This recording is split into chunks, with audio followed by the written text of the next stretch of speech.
కొంతమందికి ఆనపకాయ కూర అంటే అస్సలు ఇష్టం ఉండదు. కానీ ఒక్కసారి పచ్చిశనగపప్పుతో కలిపి వండితే చాలా ఇష్టంగా తినేస్తారు. దానికోసం ప్యాన్‌లోనే ఒక 3 స్పూన్స్ ఆయిల్ వేసుకొని, కట్ చేసిన ఉల్లిపాయలు వేసి, కొంచెం సాల్ట్ వేసి మూత పెట్టి ఉల్లిపాయల్ని మగ్గించుకోవాలి.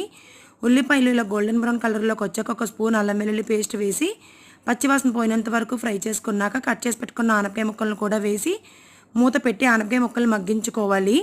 ఆనపకాయ ముక్కలు కాస్త మగ్గాక ఇందులో సాల్టు, పసుపు, కూరకు సరిపడినంత కారం, ధనియా పౌడర్, గరం మసాలా పౌడర్, జీరా పౌడర్ వేసి ఈ మసాలాలన్నీ ముక్కలకి బాగా పట్టేలాగా ఒకసారి బాగా మిక్స్ చేసుకొని కొంచెం వాటర్ వేసి మూత పెట్టి ఆనపకాయ ముక్కలు ఇంకా పూర్తిగా మగ్గినంత వరకు మగ్గించుకొని ఇలా కర్రీ దగ్గరికి వచ్చాక నానబెట్టి ఉడికించి పెట్టుకున్న పచ్చిశనగపప్పును కూడా వేసి రెండూ కలిపి చక్కగా దగ్గరికి వచ్చినంత వరకు కూరను ఉడికించుకుంటే మనకి శనగపప్పు ఆనపకాయ కూర అయితే రెడీ అయిపోతుంది.